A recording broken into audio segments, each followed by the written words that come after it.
Welcome to Race to Mars, Setup and Getting Started video. To begin, ensure you have all the components listed in the rulebook on page 1. Setup. Whether you are playing a 2 or 4 player game, each player starts with the following: 1 class dice, 1 set of matching colour translucent counters, 1 objective card drawn from the deck at random. We will cover these later on in the video. Board setup. To set up the game board, start with laying the board out flat on the table. Place the decks of cards on the respective tiles on the board face down. Place the circular player tokens on the board in the rooms matching the player's class colour. For example, the medic will start in the green room or medic bay. Place the circular issue tokens numbered 1 to 3 on the circular spaces around the board. For the final step, place the spaceship on the Earth spot on the board. Cards. There are 3 different kinds of card decks in Race to Mars: objective cards, issue cards, and item cards.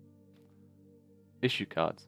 Issue cards have 2 components: the class type, which is represented by the colour and symbol on the card, and the action points, which is shown at the bottom of the card. The class issue represents what room the player must be in to be able to assign action points to that issue.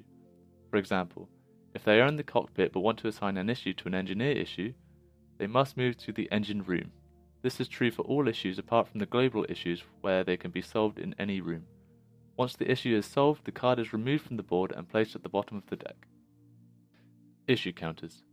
Issue counters are to be removed once the ship has entered that space on the board. Only draw 1 issue card from spaces you have previously landed on. Item cards. Item cards provide an essential boost to a player's maximum action points per turn. However, they only benefit you when you are solving an issue. They also may only be used on the same kind of issue as the item card. For example, an engineer item card can only be used on an engineering issue. Only 1 item can be bought per turn for each player. The maximum amount of items a player can hold is 2 at any time. If 3 are required, the player must put 1 back into the deck. Items can be traded in and purchased only in the supply bay room located in the center of the ship. Only 1 item per turn can be assigned to an issue. Objective cards. Objective cards are drawn every time the ship lands on a triangle marked on the board. If a player completes an objective card, they can keep that card and use it later on in the game. Once an objective card has been completed, the player must draw another card from the objective card deck.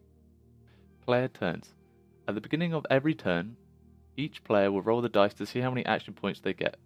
If you unfortunately roll a 1, you must re-roll. If you are to roll a 1 3 times in a row, the ship moves back a space. You will receive an initial 2 to 6 action points at the beginning of your turn. Player movement.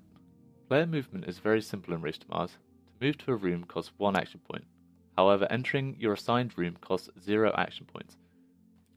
There are 4 possible actions a player can do on their turn. 1.